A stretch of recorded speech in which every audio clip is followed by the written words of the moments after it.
Assalamualaikum teman-teman. Halo, apa kabar? Semoga teman-teman dalam keadaan sehat walafiat ya. Karena akhir-akhir ini tuh ada yang namanya musim sakit. Aku pun seminggu yang lalu aku udah ngerasakan sakit dan itu gak enak banget guys. Bener-bener gak enak. Aku pusing, batuk-batuk. Nah, beberapa hari yang lalu tuh aku batuk-batuk dan batuk-batuknya itu nggak sendiri, sekeluarga tuh batuk-batuk.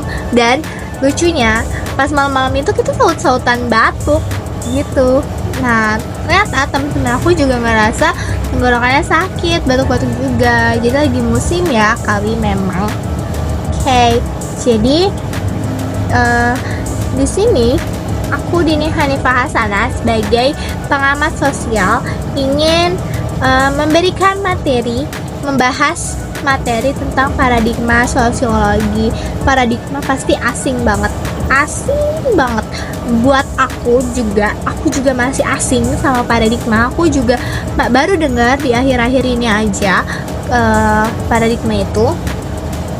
Jadi tuh beda banget ya, kerasa beda banget. Ini baru satu kata aja, paradigma. Pasti di kuliah ini tuh banyak kata-kata yang lebih kompleks gitu. Jadi aku ngerasain banget bedanya dari SMA ke kuliah.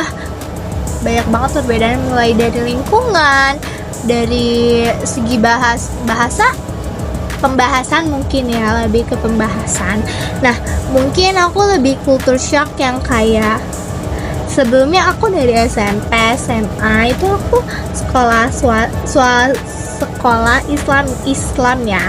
Tapi aku sekarang masuknya ke kampus yang negeri, di mana ada berbagai perbedaan gitu. Jadi aku mungkin sebenarnya nggak terlalu culture shock, tapi oh jadi kayak gini lingkungan yang banyak perbedaannya. Karena pas SMP dan SMA itu aku sekolahnya di madrasah aliyah, jadi aku nggak terlalu merasakan perbedaan yang signifikan gitu ya teman-teman. Nah, habis itu juga di kuliahan aku ngerasa berbeda dari mungkin dari SMP SMA masih ada kelihatan samanya, masih ya kelihatan sama ya, ngerti kan? Tapi kalau misalkan dari SMA ke kuliah itu benar-benar yang kayak kaget, wow banget, karena kita tuh udah dewasa di situ. Kita bukan anak-anak lagi kalau misalkan udah di kuliah. Jadi di kuliah itu kita nggak boleh yang namanya dimanjain. Kita harus membangun diri untuk mengayo-ayokan diri sendiri gitu ya, mungkin daripada daripada dari orang lain gitu. Ngerti nggak sih? Ya pokoknya gitulah. Oh ini lebih ke inisiatif sendiri gitu. Nah, sini aku akan bahas paradigma sosiologi. Nah, kalau paradigma itu berarti cara pandang atau cara berpikir dan keyakinan juga untuk melakukan tindakan gitu ya. Intinya simpelnya itu cara pandang untuk melakukan tindakan. Sedangkan sosiologi kita pasti udah gak asing, karena dari SMA pun kita udah mempelajari sosiologi. Banyak kan yang kita pelajarin dari sosiologi itu, tapi keseluruhannya itu sosiologi itu disiplin ilmu yang mempelajari masyarakat atau perilaku sosial. Juga bisa masyarakat lah ya, intinya masyarakat berarti kan bisa individu ataupun kelompok juga. Nah, sedangkan paradigma sosiologi itu kan berarti cara pandang untuk menganalisis fenomena sosial yang ada kan, terhadap berdasarkan ya, kita menganalisis fenomena sosial itu berdasarkan teori-teori yang sudah ada. Nah, paradigma sosiologi ini tuh punya 3 paradigma lagi. Yang pertama paradigma fakta sosial, yang kedua paradigma definisi sosial, yang ketiga ada paradigma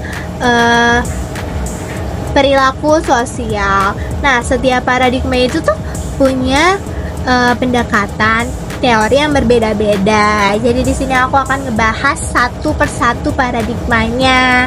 Yang pertama itu ada paradigma fakta sosial. Jadi paradigma fakta sosial itu salah satu pendekatan sosiologi yang dipelopori oleh tokoh-tokoh sosiologi seperti Emil Durkheim, Karl Marx, dan Calcott Parsons. Nah, paradigma ini tuh lebih ke, bukan lebih ke juga sih, paradigma itu tuh memberitahu, menekankan bahwa struktur sosial, peran, norma, dan status sosial itu merupakan dari fakta sosial yang mempengaruhi tindakan individu. Nah, dalam bukunya Durkheim yang berjudul The Rules of Sociological Method itu menjelaskan kalau misalnya fakta sosial itu kan segala sesuatu yang bersifat eksternal dan maksa terhadap individu gitu. Nah, habis itu ada teori dari paradigma fakta sosial. Nah, paradigma fakta sosial ini tuh ada beberapa teori utama.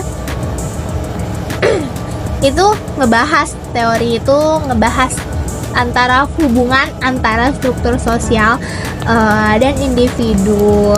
Yang pertama itu ada teori fungsionalisme struktural. Ini dikemukakan oleh Emil Durkheim. Jadi teori ini tuh melihat masyarakat sebagai suatu sistem yang terdiri dari berbagai bagian yang saling berkaitan. Jadi tuh setiap bagiannya itu memiliki fungsi untuk menjaga dan menjaga keseimbangan dan kestabilan di antara masyarakat. Contohnya itu tuh kepatuhan terhadap aturan. Nah, itu tuh dianggap sebagai fakta sosial yang menjaga ketertiban. Jadi kalau misalkan kita gak patuh sama aturan, nah jadi gitu dong. Nggak, yang tadi yang aku bilang, yang setiap bagian itu kan punya fungsi untuk menjaga keseimbangan dan kestabilan masyarakat. Kalau misalkan kita nggak patuh terhadap aturan yang ada, nah masyarakat itu pasti nggak bakalan stabil, nggak bakalan seimbang juga gitu. Teori yang kedua itu ada teori konflik. Ini dikemukakan oleh Karl Marx. Jadi teori ini lebih ke ngasih tahu bahwa ketidaksetaraan dalam pembagian kekuasaan dan sumber daya dalam masyarakat yang seringkali menyebabkan konflik. Nah, apa itu yang simple yang sering kita lihat aja nih ya, kayak demo itu kan merupakan gerakan pemberontakan kan, karena kita nggak puas terhadap sistem sosial yang ada gitu. Misalnya demo karena apa? Demo karena harga bensin naik, demo karena ini itu banyak lah ya demo. Nah, contoh penerapan dari paradigma fakta sosial itu yang tadi aku bilang bisa juga dilihat ke apa sih namanya? Lupa kan tadi yang patuh. Oh iya, patuh terhadap aturan. Jadi kebijakannya atau aturannya itu ini maksud aku, contoh dari paradigma fakta sosial ini bisa kita lihat pada kebijakan atau aturan. Contohnya aturan lalu lintas. Nah, pas ketika seorang pengendara itu berhenti di lampu merah itu, hal tersebut itu merupakan manifestasi dari fakta sosial yang bersifat material. Jadi fakta sosialnya apa? Fakta sosialnya dia patuh terhadap lalu lintas. Dia pas lampu merah dia berhenti, itu fakta sosial yang material. Kalau yang non materialnya itu individu ini atau yang tadi berhenti di lampu merah ini punya moralitas dan kesadaran sosial, yang itu tuh moralitas dan kesadaran itu juga mempengaruhi perilaku individu dalam kehidupan sehari-hari gitu. Yang kedua, kan tadi teori faktor sosial udah, yang kedua itu ada teori paradigma faktor sosial udah yang pertama, yang kedua ada paradigma definisi sosial. Nah, kalau paradigma definisi sosial ini tuh lebih ke individunya. Jadi individunya itu sebagai pusat analisisnya. Tokoh yang utama dalam paradigma definisi sosial ini adalah Max Weber, yang mengemukakan bahwa tindakan sosial adalah tindakan individu yang memiliki makna subjektif dan diarahkan kepada orang lain.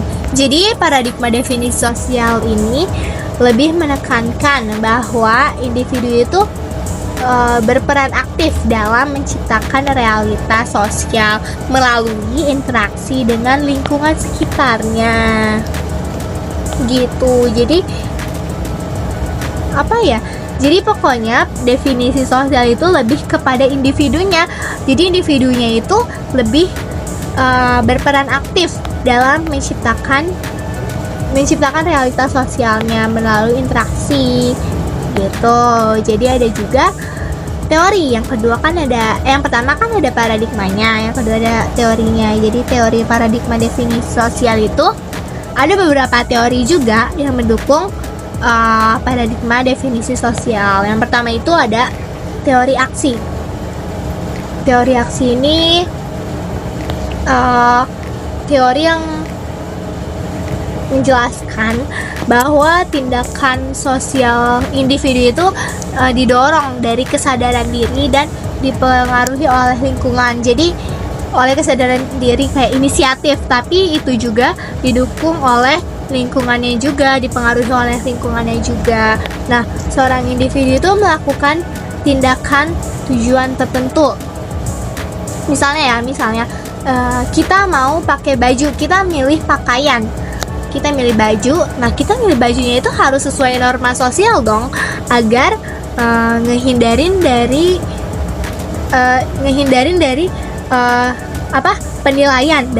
penilaian masyarakat. Kalau misalkan kita pakai pakaian yang tidak sesuai dengan norma, kita akan dicap negatif dong sama masyarakat. Tapi kalau misalkan kita memakai pakaian yang sesuai norma, yang bagus, yang rapi, pokoknya sesuai norma deh, pasti itu gak dapat penilaian negatif dari masyarakat. Tapi itu gak menentukan juga ya kalau misalkan kita pakai baju sesuai norma tapi masyarakatnya malah memandang negatif, itu beda lagi ya konteksnya, beda lagi kasusnya. Mungkin itu pandangan dari masyarakatnya berbeda-beda ya. Tapi most of all, kebanyakan kalau misalkan kita pakai baju sesuai norma, pasti masyarakat melihatnya itu baik kok, gak yang gimana-gimana gitu, gak akan menjudge gitu. Seperti ini contohnya, waktu itu lagi sempet hype di Twitter kalau misalkan ke kampus itu harus berpakaian rapi. Tapi ada salah satu di Twitter gitu, dia cuman pakai lingerie ke kampus, tapi di lingerie sebagai dalaman dan di luarnya dia pakai outer. Dan si author ini, bukan author juga, si sender ini merasa dirinya sudah sesuai norma, pokoknya sudah sudah oke gitu, pakai baju ini tuh nggak kenapa-napa ke kampus. Tapi banyak juga di situ yang kontra, soalnya kampus itu kan tempat untuk mencari ilmu ya. Jadi kita harus berpakaian sesuai dengan norma juga, nggak boleh pakai baju, nggak boleh pakai lingerie gitu. Kita harus pakai baju minimal, baju kemeja, blouse gitu mungkin, karena ya pokoknya gitu. Karena mungkin yang kontra ini berpikir bahwa kalau misalnya lingerie itu adalah pakaian dalam untuk dipakai di rumah, bukan dipakai untuk mencari ilmu gitu. Tapi mungkin perspektif orang beda-beda ya. Nah, back to laptop, back to pembahasan. Yang ketiga itu ada teori interaksionisme simbolik. Jadi teori ini mengemukakan bahwa makna sosial itu terbentuk dari interaksi antar individu. Bisa kayak simbol-simbol juga, bisa jadi dari simbol-simbol juga. Contohnya kita membantu orang miskin, tapi bisa diinterpretasikan secara berbeda oleh setiap individu juga kan. Yang ketiga ada fenomenologi. Jadi kalau teori itu menekankan hubungan antara realitas sosial dan tindakan individu. Jadi realitas sosial ini tuh diciptakan melalui interpretasi dan pemahaman individu terhadap dunia sekitarnya. Contohnya itu gotong royong. Yang didorong oleh pemahaman bahwa gotong royong itu adalah tindakan yang benar secara sosial gitu. Kalau contoh dari paradigma definisi sosialnya nih, ketika misalnya ada seseorang yang menyapa orang lain dengan senyuman, itu tuh bukan interaksi biasa, bukan sekedar senyum, tapi pasti ada makna lain ya. Kalau misalnya kita senyum, itu ada makna subjektifnya. Kalau misalkan kita itu ramah karena kita senyum. Jadi individu juga pakai simbol-simbol dalam kehidupan sehari-hari. Nih, contohnya apa ya? Contohnya ini, kita ngangkat tangan saat nunggu angkot. Bukan jaklingko ya, tapi angkot yang masih yang kiri bang gitu, pokoknya gitulah. Nah, kita lagi nunggu angkot dan ada angkot lewat, kita ngambil tangan dong, kayak bang mau dong, pokoknya angkat tangan aja. Pasti supir angkot tersebut tuh ngerti kalau misalkan kita mau naik angkot tersebut gitu. Nah, yang terakhir banget gak sih ini? Yang terakhir itu ada paradigma perilaku sosial. Nah, paradigma perilaku sosial ini lebih ke bagaimana tingkah laku seseorang. Nah, tingkah laku seseorang itu tuh dipengaruhi oleh lingkungannya juga. Tingkah laku tersebut itu akan mendapatkan respon yang baik atau yang buruk dari lingkungannya gitu. Nah, kalau paradigma perilaku sosial ini didasarkan pada prinsip-prinsip behaviorisme dari psikolog B.F. Skinner yang menyatakan bahwa penghargaan itu memungkinkan seseorang untuk melakukan perilaku yang diinginkan lagi, dan hukuman memungkinkan seseorang untuk melakukan perilaku yang tidak diinginkan lagi. Mungkin gini ya, ini perilaku baik itu pasti akan kita melakukan perilaku baik, pasti perilaku baik itu akan diinginkan lagi. Tapi kalau misalkan kita melakukan perilaku buruk, pasti juga kita nggak menginginkan perilaku buruk itu terulang lagi gitu kan. Contohnya, aku kasih contoh ya di sini. Kita melakukan perilaku baik, kita menolong orang, itu kan pasti responnya baik kan. Jadi kita ngulangin lagi membantu orangnya. Sedangkan kalau misalkan kita mencuri, pasti respon terhadap sekitarnya itu kan pasti buruk. Kalau misalkan mencuri, pasti masyarakat sekitar pasti langsung kayak gak mendukung lah. Siapa sih yang mendukung mencuri gitu loh. Nah, oke. Yang sekarang teori ya. Teori paradigma perilaku sosial itu, yang pertama itu ada teori perilaku. Teori perilaku ini itu mengatakan bahwa orang cenderung melakukan hal-hal yang mereka lakukan itu disukai oleh lingkungannya. Jadi teori ini tuh lebih ke sama kayak yang tadi aku bilang. Kalau misalkan seseorang melakukan suatu perilaku, dan perilaku itu disukain sama lingkungannya gitu loh. Contohnya itu kalau misalkan kita dapat penghargaan atas prestasi, pasti dia akan termotivasi untuk berperilaku baik atau berperilaku mendapatkan prestasi lagi gitu. Jadi aku dapat penghargaan karena prestasi, pasti aku akan termotivasi untuk berprestasi lagi untuk mendapatkan penghargaan gitu. Yang kedua itu ada teori pertukaran. Kalau teori ini tuh setiap hubungan sosial melibatkan proses pertukaran, baik itu apresiasi atau konsekuensi. Jika seseorang diberi penghargaan, mereka berperilaku dengan cara yang sama untuk mendapatkan penghargaan lagi. Ini mirip-mirip sih sama yang teori sebelumnya. Iya betul. Ini kayaknya emang ini mirip sama teori sebelumnya. Tapi bedanya itu kalau misalkan siswa ini berusaha untuk dapat prestasi, dapat penghargaan atau menang di kompetisinya itu. Nah, siswa yang nerima ini tuh kan pasti nerima apresiasi kan dari lingkungan, dari keluarga, teman, dari guru juga pasti kan. Untuk abis dia dapat apresiasi, pasti lingkungannya tuh nyuruh dia lagi untuk mendapatkan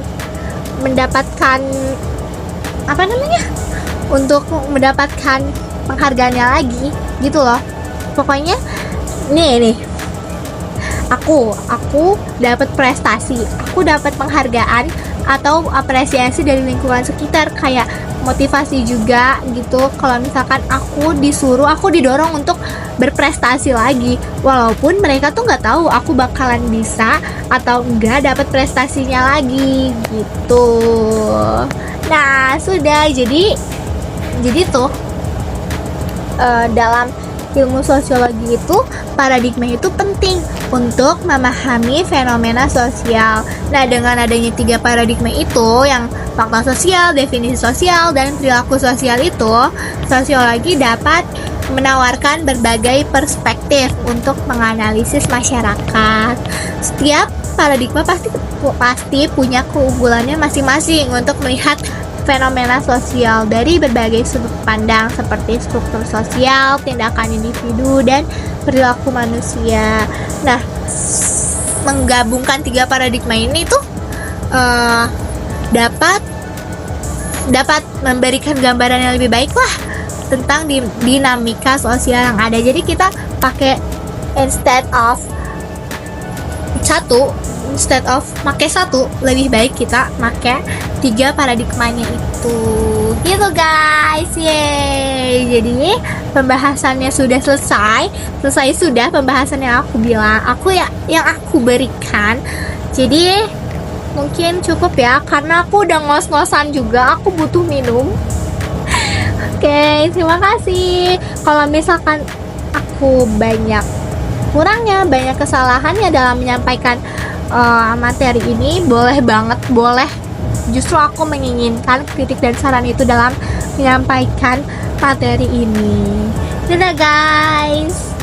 Wassalamualaikum warahmatullahi wabarakatuh. Bye bye teman-teman. Terima kasih.